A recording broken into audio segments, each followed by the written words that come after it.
Dosanjh, born and raised in India in the state of Punjab in September of 1947, shortly after India became independent after the partition. Well, my father had a family of two, which means he and his brother had no sisters. They were from a poor family. Their father had died when he was very young. And his mother, my grandmother, actually brought them up and looked after the land, whatever little land we had. And eventually my father actually went to school and was one of the first few people to go to school and high school. And over time he did the equivalent of a BA and became a teacher and founded the high school in the village which I attended. And the first 4 years of my education, the elementary school, it was with my maternal grandfather. But in a school that he had started. I was one of the first students in that school. The school was started in the house of the Muslims who had to leave and left in the partition of India. And my grandfather, maternal grandfather, was a freedom fighter. He spent many years in British jails. And, I learned a lot from him because freedom fighters used to come visit him at his home. Similarly, my father was also a political activist, so a lot of political leaders would come and visit him there. So I grew up with politics around me and understanding that it's wonderful to be able to disagree without killing each other. And, I went to school, of course, at my mom's village, my maternal grandfather's village, and then went to high school at my village, Dosanjh Kala, at my father's school. And when I did grade 10 matriculation in 1962, that's when he retired from teaching in the school that he had started in 1932. So I then went to college in Fagwada, which is an industrial town a few miles from my village. I used to ride a bike every day, and there I did grade 11 and left grade 12 in the middle of it and came to England in 1964. Like most people, there are many memorable moments in my life, but one of the most important, I think, was the time when my maternal grandfather took me away from my village to his village. That's when I started my grade 1 to 4 education at his village. And I didn't know I was leaving. I was woken up early in the morning and my mother gave me some yogurt and milk and food. And they put me on the ox cart that my grandfather had. He was taking to his village with 2 oxen. And they put me in the middle of the cart with the quilts that were made for the ox, actually, to keep me warm. It was winter, and we had a 20-mile ride on the ox cart that day, and stopped at various places, feeding the oxen and feeding ourselves with tea and burfi and other things in the little shops that were on the way. That was the most memorable time of my life in the sense that I was taken away to another place to live elsewhere away from my mom and dad. And I think that had a great impact on me in the sense I became very close to my grandfather, who was a great freedom fighter, a great orator, had never been to school, learned to read and write Punjabi and Hindi in jail, in British jails. And what he did became sort of imprinted on my mind, and I always felt politics was a noble calling because he was a noble man. I was in grade 11, and in fact, from grade 10, my father wanted me to be a medical doctor, and I studied all of the books I could get in the village school library on botany, zoology, physiology, anything to do with human body. And the day we were going to get admission, my father stopped me as I was going on the bike. He said, just hold on. I stopped, and he said, I don't want you to become a doctor. I've been just talking to some friends, and they tell me that a doctor's life is hell, because a doctor can be woken up any time in the villages, any time of the night or day, and get a lot of disruptions in your life. Therefore, I want you to be an engineer, and so you can't take medical courses. That changed the direction of my life, and I had been prepared mentally to go into medicine, and I suddenly had to switch. You could never say no to a father at that time. I mean, they were giants. You were a little kid in grade 10, and from that moment on, I lost interest in science subjects. And as a distraction, I started reading the most political newspaper of the day. It was called The Blitz, used to publish from Bombay. A bit left-leaning, not necessarily always truthful, I learned later on, but that's what I started reading, hiding from my father. As I used to buy the Tribune for him daily from the city, I would read both. And so I became a lot more politically active and interested than in my studies. And my studies were neglected. I didn't really want to do sciences. I told my father. He didn't listen to me. I wanted to go to a different college. He couldn't afford it. We were poor. We were not rich at all. I rode a bike every day back to and from college. So it was kind of, a very difficult time, and I probably would have become a scoundrel if I had stayed in India, because I started watching movies behind my father's back, going to cinemas. In those days, those used to be bad things for village kids who couldn't afford the fees for the school. And I was looking for an out. I wanted an out. And suddenly one day I'm sitting at the college. It was just winter, I think January or February. I'm sitting in the sun. It was a Saturday, and I'm ready to go back to my village. And a friend goes by and suddenly stops and says, "Oh, by the way, goodbye, and you and I may never see each other for a long, long time." And I said, "What's happening?" He said, "I'm going to England." I said, "Well, do you mind telling me how you're going to England?" And he told me the story of how he had sought admission at a particular college. So behind my father's back, he gave me the address. Behind my father's back, I wrote to England, got an application, and filled it out with the headmaster of our school, his assistants. I made him promise that he wouldn't tell my father, and then also got some money in a draft from England from a relative behind my father's back to attach to the application. And I sent the application in. My father so far didn't know. And then when the admission letter came, my father happened to be home that day, and he caught it from the postman, the postie, and he was very angry. He didn't want me to leave the country. He wanted my brother to leave the country, not me. And I had the hardest time persuading him to let me go. So he finally agreed with the intervention of my older brother to buy me a ticket and get me a passport and send me off to England. Of course, I didn't study because I had no money, but at least I was able to get admission to the United Kingdom, and the rest is history. In England, everything was strange. I mean, the funny thing was I got on the plane, and I became friends with two professors from London University who were coming from a sabbatical in Australia, a white man and an Indian. And both of them actually gave me training on how to use the toilet, because I'd never seen a toilet like that before, how to use a fork and a knife right on the plane. And as we went through immigration, they stood one behind and one in front of me, essentially being my guardians, and took me through immigration without any problems.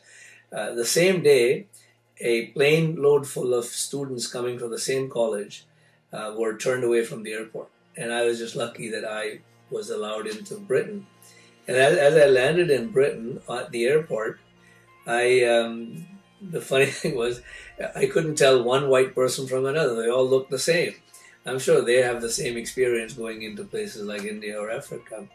And the other thing that happened, I looked at the janitors who were cleaning the airport, and they had ties on and their uniforms. And suddenly all of these complexes that I had from India, from a poor background, people need to have creased pants or what kind of clothes you wear, all of them totally disappeared. Tie had no meaning. Uh, you could wear whatever you like. It was such a liberating sight for me.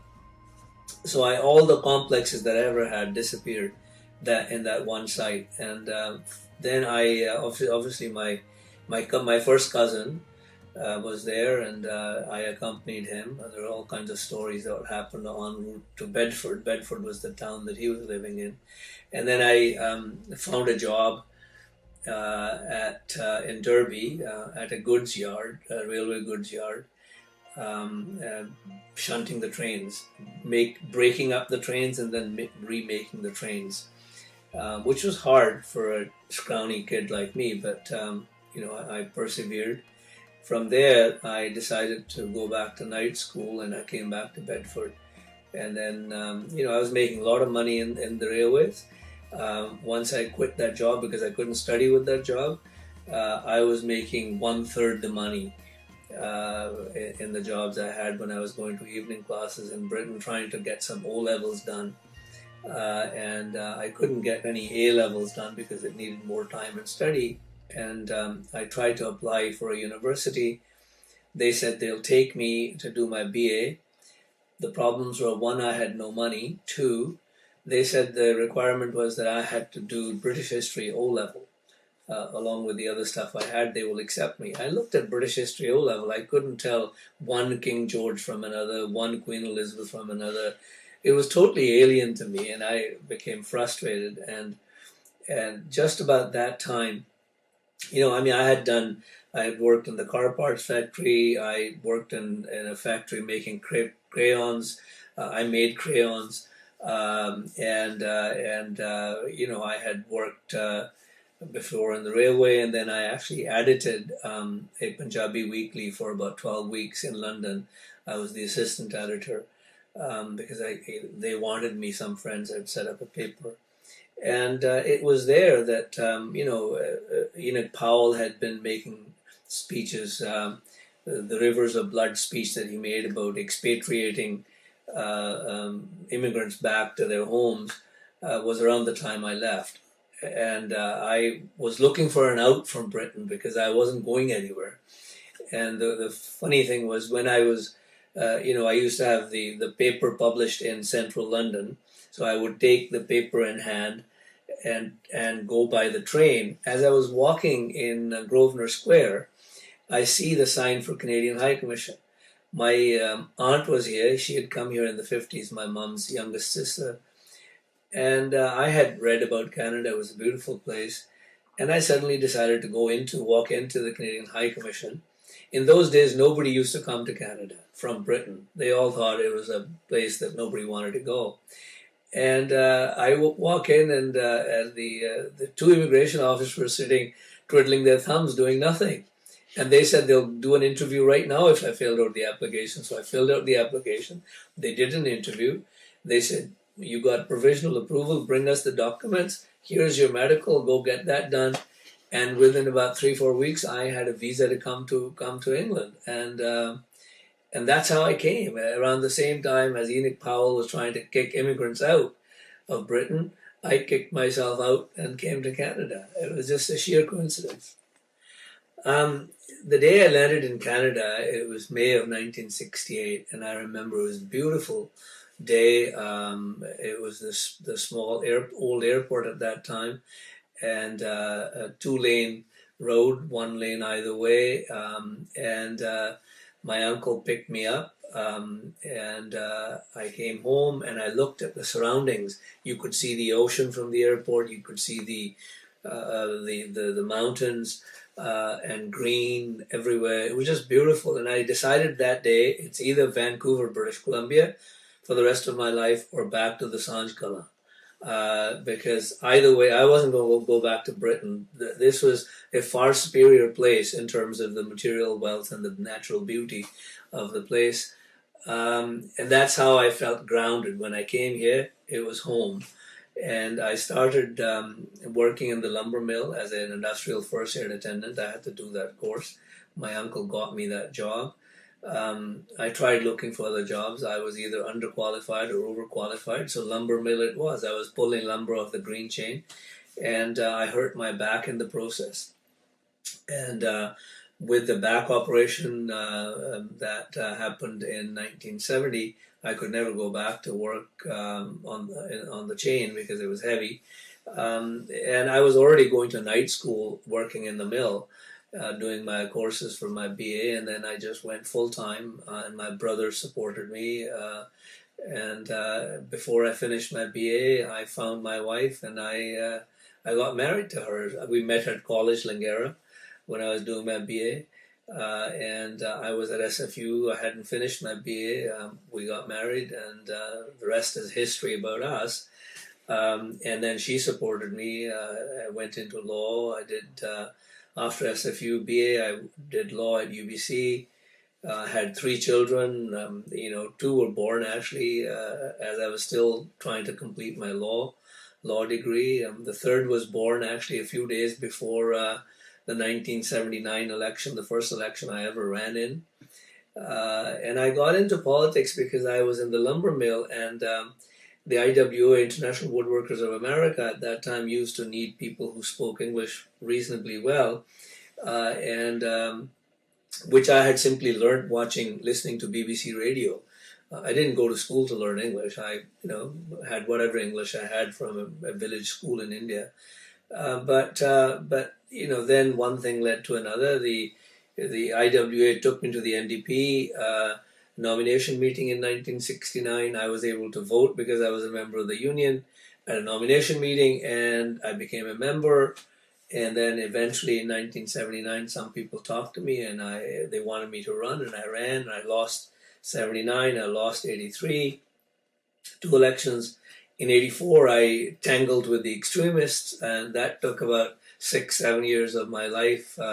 Some of the extremists who blew up Air India and who wanted to dismember India, create Khalistan, I took them on here in Canada. That kind of kept me busy for a few years. Therefore, I didn't run in the 86 election. I was practicing law, set up my own practice with a partner back in 79. And eventually in 89, I decided I'll run again in the next election for many reasons. That's a long story. And in 91, I won. That was my first election. I never thought I would ever win an election. I never thought I would ever become a cabinet minister. I never thought I'd ever become an attorney general, let alone a premier. And then, of course, I lost the election in 2001, which we knew we were going to lose. And I was happy that I lost because I wanted to be out of politics at that point. And then I went back to practice of law with my 2 lawyer sons. My 3rd son was still studying. He's now a co-op. And I went back to practice with them. And then Paul Martin, the new Prime Minister of Canada after Jean Chrétien. Jean Chrétien was a friend because as a premier I'd met him many times.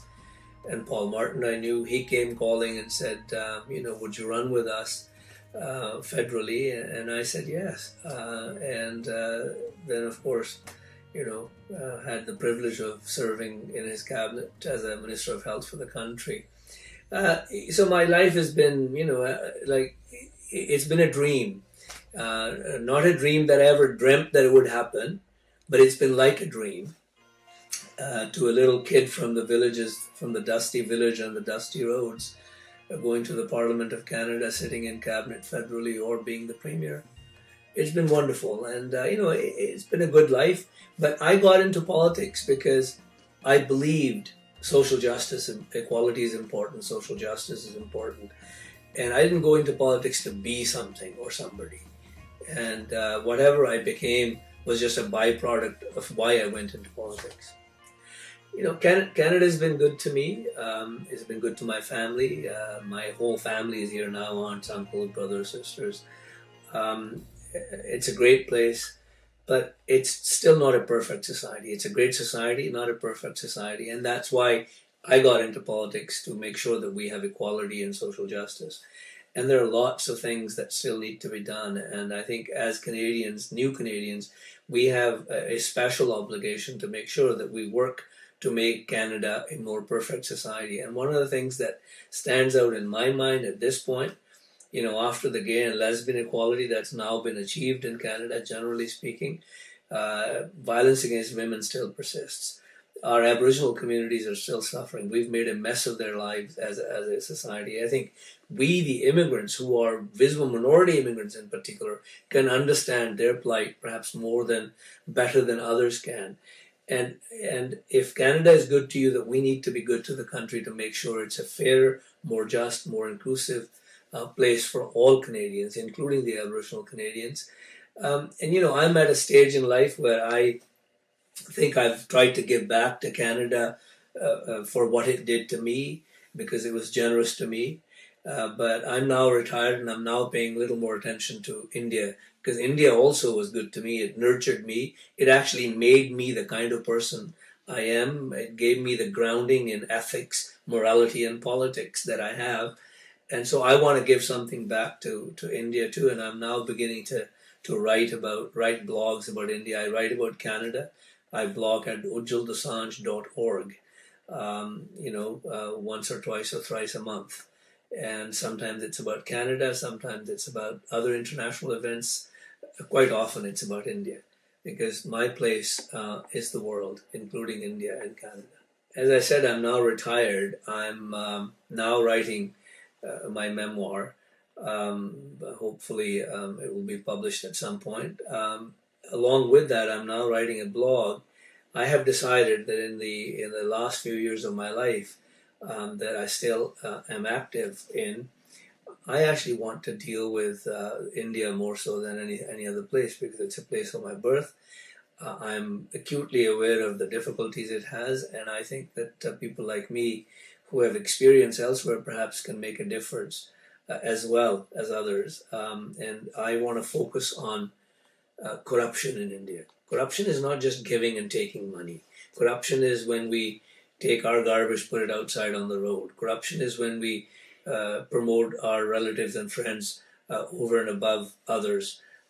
When we don't pay attention to merit. Corruption is when we're unethical, we lie even a little. Corruption is when we're not just or fair to people. And so, I think that someone like me can make a difference, because I've tried to live my life in as good a fashion as I could, as honest a fashion as I could. And I just actually wrote, my last blog I wrote was on the massacre in Peshawar. And the focus, the theme of that was no Taliban without a Pakistan. That if India had not been partitioned, if India as an entity went to the border of Afghanistan today, there would be no Taliban, even in Afghanistan, let alone Pakistan. Because the bloody trail of the partition from 1947 leads directly to the massacre in Peshawar.